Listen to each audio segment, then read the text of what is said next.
5 minutes after 11 o'clock. Thank you for tuning in this Wednesday morning, rainy Wednesday morning, I should say. Robin, did I ever tell you why I'm a teetotaler? No. Did I ever explain to you why I don't drink at all? No, you never did explain.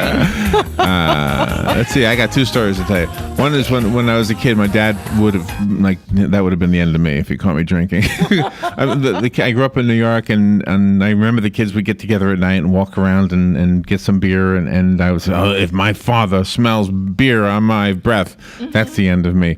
But there's something even a better story than that. It's Oreos. If I bought, I don't do it now, but if I did buy a box or whatever, a package of Oreos, I couldn't eat one. So I'd be the guy who would get the bottle of wine and I can't just drink one drink. I'm going to have the whole thing. I would have been an alcoholic, I'm sure, because of that. The other day, in fact, I went to my first wine tasting at the Lake Ridge Winery. Yep. And it's such a, I don't understand why wine is so sophisticated. Beer is like down here and wine is up here. I don't understand that whole thing. We have a couple of folks in the studio right now from the Refuge, and they help people who've gone overboard with all kinds of things. Today, it sounds like we're going to focus on alcoholism. Rick Fungaroli is in the studio. He's the Chief Operating Officer of the Refuge, also a registered nurse, and BSN. What's that stand for, Rick? Bachelor's in Science. Okay. And Angela Smith is here also. She's a therapist and counselor at the Refuge, and her initials are BS and CTT. What does that mean? MS, actually. MS? In Science, yes. Okay. And certified trauma therapist. Certified trauma therapist. Okay. Well, thank you both for coming in here. First off, where is the Refuge? Where is it located? We're in Ocklawaha, Florida, out in the Ocala National Forest. Okay. We're located on 100 acres out in the forest. And we refer to it as a rehabilitation facility? Yeah, PTSD treatment and drug and alcohol rehab. Okay. And is it residential? Yes, residential. Oh, it is. How long typically do people stay there? Anywhere from 30 days to as long as they need. Oh, really? We've had people there for a period of 120 days, and actually people almost 2 years. Yeah. Do they typically bring themselves, or does somebody typically bring them? Well, that's a tough one, huh? That's a tough one. It's probably 50-50. I think probably when people have had enough, they've had enough and seek help, voluntarily.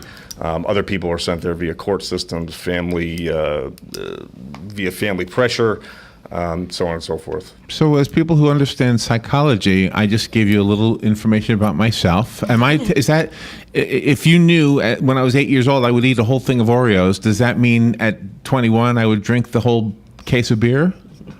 Well, not necessarily, okay. But there is a predisposed theory around alcoholism that it is hereditary, that there is a gene that causes people to not be able to handle alcohol or not be able to put it down when they start drinking. So. Okay, so and is that fixable? Yes. Oh, it is. It's fixable. I would say, that's why they call it recovery. You're not recovered, but it's recovery. You can stay in sobriety for the rest of your life. Yeah. That's what you choose to do and work a program of sobriety. Yeah, and you hear people say, I'm a recovering alcoholic, and they may have not had a drink for 30 years. That's correct. Right, but they still feel like they couldn't have one because it would tip the apple cart over again, right? Absolutely. Wow. It just seems like your programs are tailored to fit the individual need, because you had said, Rick, that people are there from 30 days to 3 years. Yeah, depending on co-occurring disorders, how long people have been drinking or using drugs, depending on what their life circumstances are, it's all intertwined in that program. So yeah, it's very individualized.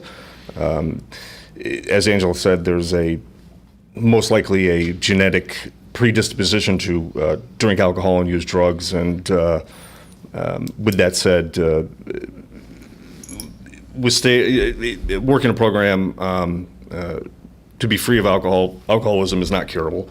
There is no medical cure for that at this point in time. And really the only way to work on that is via some sort of recovery program, whether it be a 12-step program, individual therapies, and, to figure out why you started drinking or can't stop drinking to begin with. So Oh, wow. people have to be honest with themselves. Absolutely. And if you're not ready to stop, you're not ready to stop. And there's nothing we can do or anybody else can do to help that. Really? Okay. So when you say 12-step program, is that like AA? Is it similar to that, or AA, NA, and various other 12-step programs that seem to have the most effect. to date. Right now, the listener who has turned up the volume is the person who either is an alcoholic or who knows an alcoholic. So I want to make sure that we really get the information out there for those people. And I want to ask you in advance, do you want me to invite them to call in if they have questions? Sure. Okay. So if you do have a question, you are welcome to call in. The number is 622-9622. That's the WOCA Climate Control Source Hotline, 622-9622. And Angela Smith and Rick Fungaroli. How'd I do? That's it. You I'll got get it. I'll get it before we're done with this. So take us from the beginning. Let's talk about the person who brings himself to you. Mm-hmm. He comes through the door. What happens first?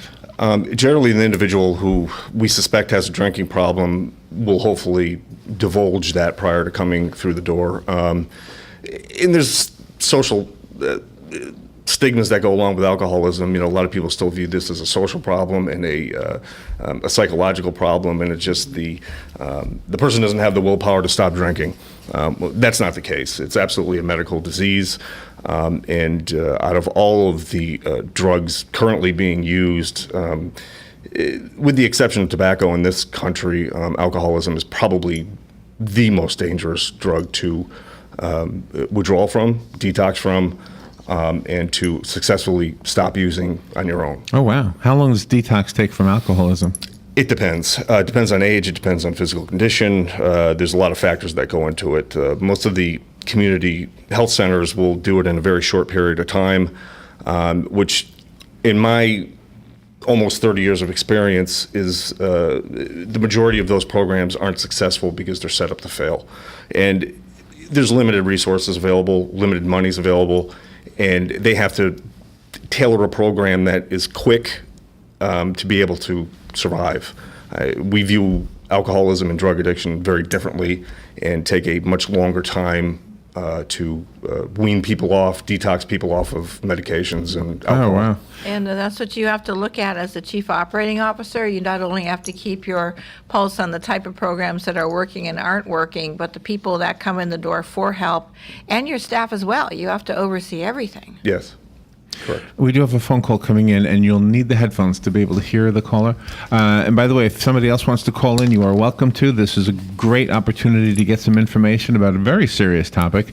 And right here in our own community, the Refuge can help you out if you are or know somebody who is an alcoholic. Good morning. Thank you for calling. You're on the air now. Thank you for waiting also.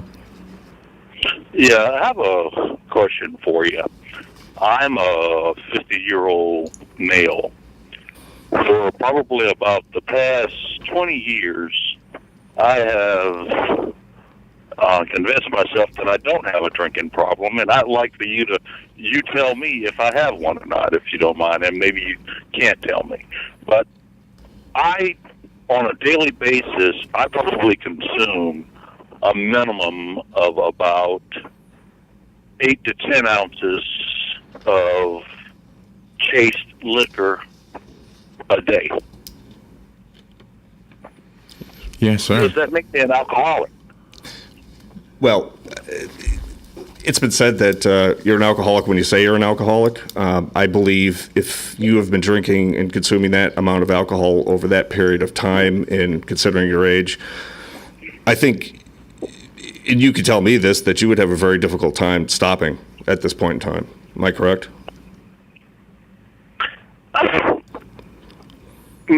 Yes and no. I have, in other words, if I wanted to stop for a couple of days, I know that I could give myself the mindset where I could go a couple of days without it. Let me ask you this. Can we? I hate to do this because this is really important, but we need to take a break. Okay. So, sir, please hang on during the break, and we'll continue after the break. Okay? Okay, then. All right. Thank you so much. We'll be right back. And important information. The caller will hang on. I want to hear the rest of this as everybody does. So we'll be right back.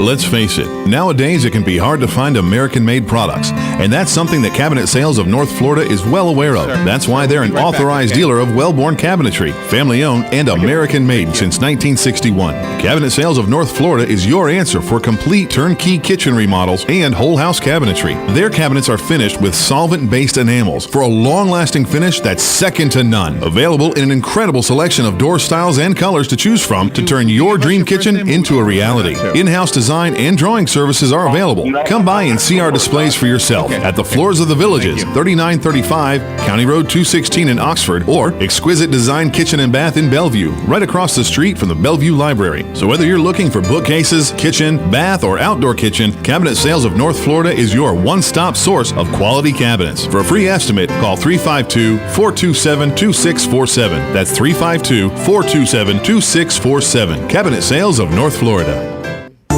You've got a garden and we've got a show for you called You've Got a Garden with your host, Master Gardener Carol Ann Baldwin. Carol Ann answers your questions about your flowers, your veggies, your grass, your trees, even questions about your bugs. And she's only on WOCA, so don't miss Carol Ann Baldwin and You've Got a Garden each Tuesday from 9 a.m. to 10 a.m. right here on WOCA The Source. Hi, I'm Yvette, and I'm here to tell you a few things about ABC Fredericks Appliance. They sell not only new, but used guaranteed appliances. When you call ABC Fredericks Appliance, they will provide service on what they sell and any appliances that you own. ABC Fredericks Appliance is located in Bellevue, right over the railroad tracks. Call 352-629-5181. That's 352-629-5181. That's 352-629-5181. ABC Fredericks Appliance. All right, thank you. 17 minutes after 11 o'clock. Let's rejoin Angela Smith and Rick Fungaroli. They're here from the Refuge to answer your questions about alcoholism specifically. We do have a gentleman waiting on the phone. Thank you for waiting during the break, sir. Go back. Go ahead. You're right back on the air. Did you want to continue? Angela, you started Yes. before I took the break. Okay. Yes, I wanted to ask if the alcohol has caused any problems in your life with work, family, any other issues with it? Okay, I could easily, the truthful answer to that is yes, in the sense that, I don't know if you guys drink or if you've ever drank. Sometimes it alters your mood. I'm already diabetic as well, and as you know, my doctor. But that is, at the same point in time, he's wanting me to live my life, and that's with the understanding as to what I do in my life. So with the information of the fact that, yes, I do drink, he's able to be a complete doctor to me in regards to my diabetes. But in regards to mood swings that come with diabetes, as well as mood alterations that come with drinking, and I must say this, I don't allow myself to drink to the point to whereby it's always noticeable. Maybe once a month, maybe I've drank I've drank a bit too much, and you can tell that I've actually been drinking. But I kind of want to. Okay, your phone dropped off a little bit there, but I think we got the gist of it. Yes.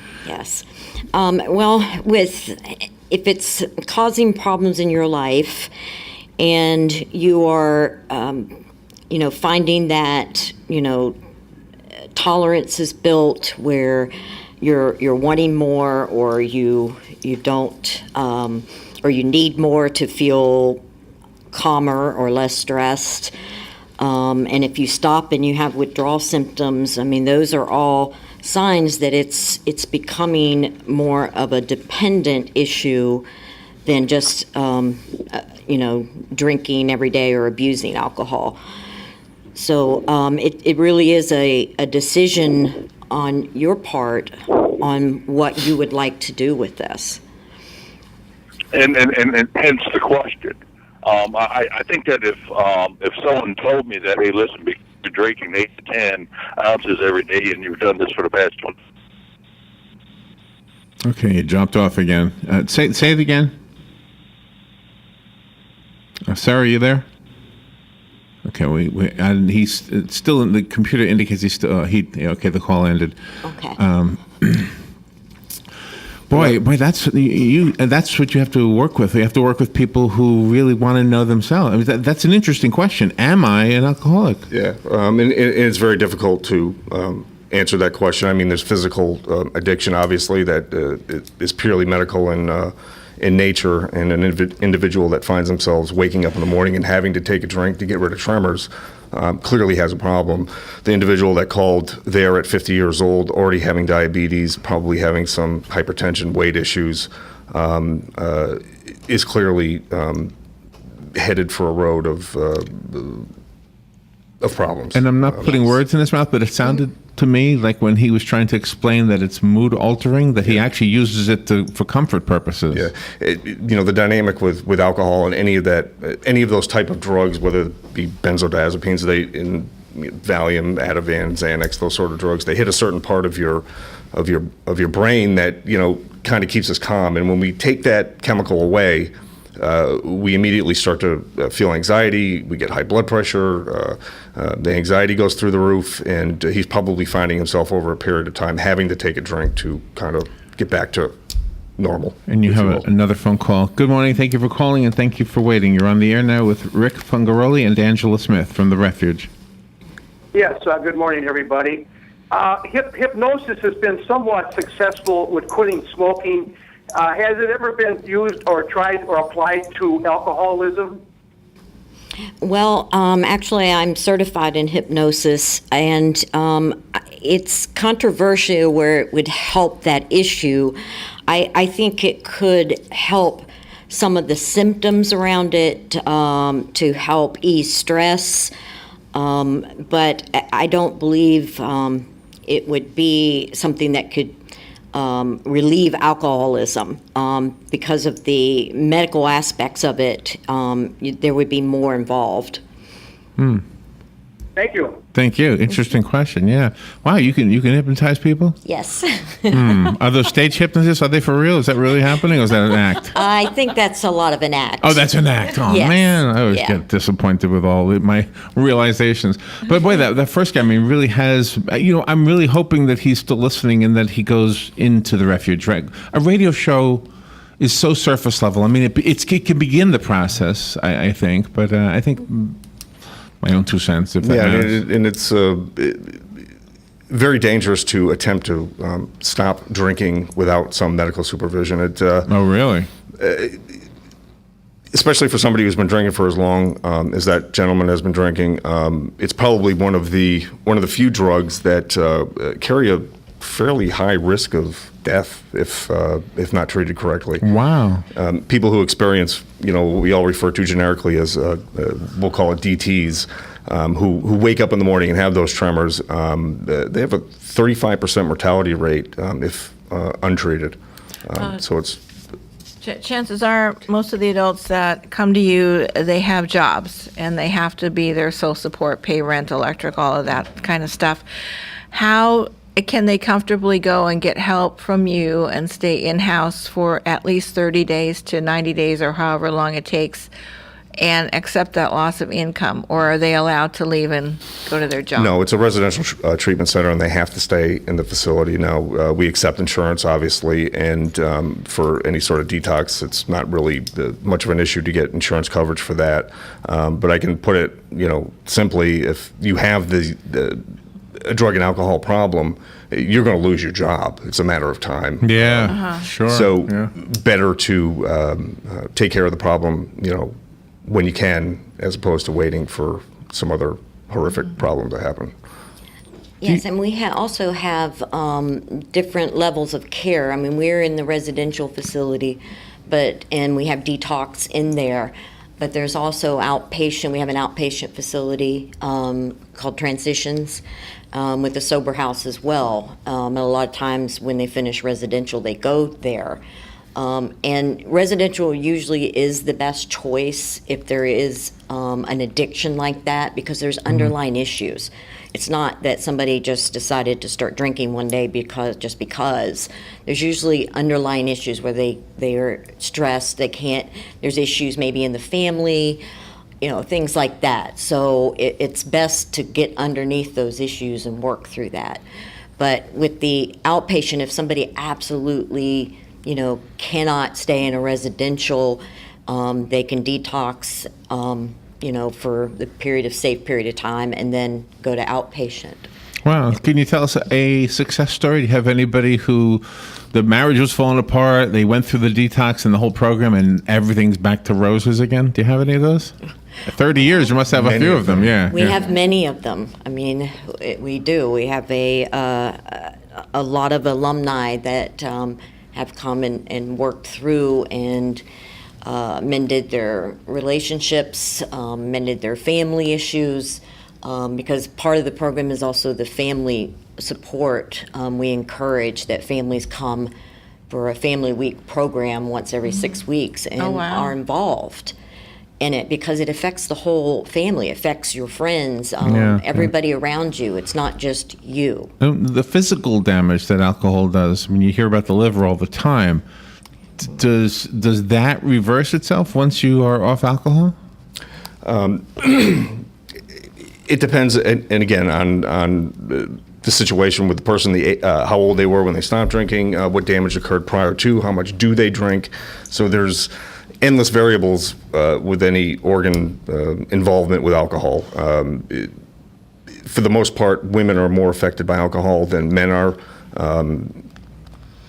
In a calculation, it's 1.3 to 1.5 drinks for women as opposed to men. So typically we see older women alcoholics that are in much worse shape than men. So there's a lot of factors that play in. And is there any drink that's excluded from this? Is like I mentioned, wine is elevated, beer is put down here in the basement, and everything in between? Yeah, and I've seen people drink 2 cases of beer. I mean, it just depends on what you consume. I mean, if you drink a beer a day... Well, when the gentleman who called said he had, 6 to 8 ounces a day? Yeah, that's a lot. That's a lot. Okay. See, that sounded like a little to me, because I'm used to sodas, like 20-ounce sodas. Right. It's 8 drinks. It's 8 rum and cokes. It's 8 vodka and tonics. It's, okay. It's a significant amount of alcohol over a period of time. And probably with his diabetes currently would be very difficult for him to stop on his own. And it took courage for him to make that call. Yeah, to man. ask his question, to admit that. And that is the first step, right? Yes. And usually, when somebody does reach out and ask that question, they already know that there's an issue, and they reach out and need help with that. So hopefully, he will, speak to somebody about this and hopefully get help. So give him some advice. Hopefully he's still listening, and other people will benefit from the advice also. Where should they call? What's a good number? And because we've got less than 2 minutes, so. Yeah. Our number is 352-288-3333. I think somebody like that gentleman could successfully detox in our facility and possibly, start out in a outpatient setting. For many people, that's very successful. For others, it's not. And again, there's no crystal ball. There's no magic formula. It's just when you're ready, you're ready, and the people that are ready put the effort in. How do people pay for it? Is it insured? I mean, does our health insurance cover this?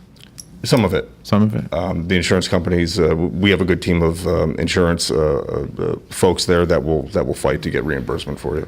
That is wonderful. Yeah. That's a big load off of their mind when they come in for help. Absolutely, yes. And probably, I'm sure, and you hear this all the time with smoking, once you stop, you're saving a lot of money. There's got to be a lot of money spent if it's an expensive habit. Yeah, DUIs and car wrecks and job loss, heartbreaking and as well as expensive. Fascinating show today. Angela Smith, thank you for coming in. Rick Fungaroli, thank you for coming. Nice to meet both of you. And for the listeners, the phone number again is 352-288-3333, the Refuge, right in our own community in Ocklawaha, correct? And call us if you need that information repeated. Robin made it easy, actually, for everybody. Just go online to WOCA.com, look at the guest list for AM Ocala Live, and you'll see Recovery Talk at 11:05. That's where you'll find the address and the number to the Refuge. We'll be right back. Fox News Radio, I'm Lillian Wu. The acting head of the VA makes his first appearance before Congress since taking over. Sloan Gibson has already told the president that his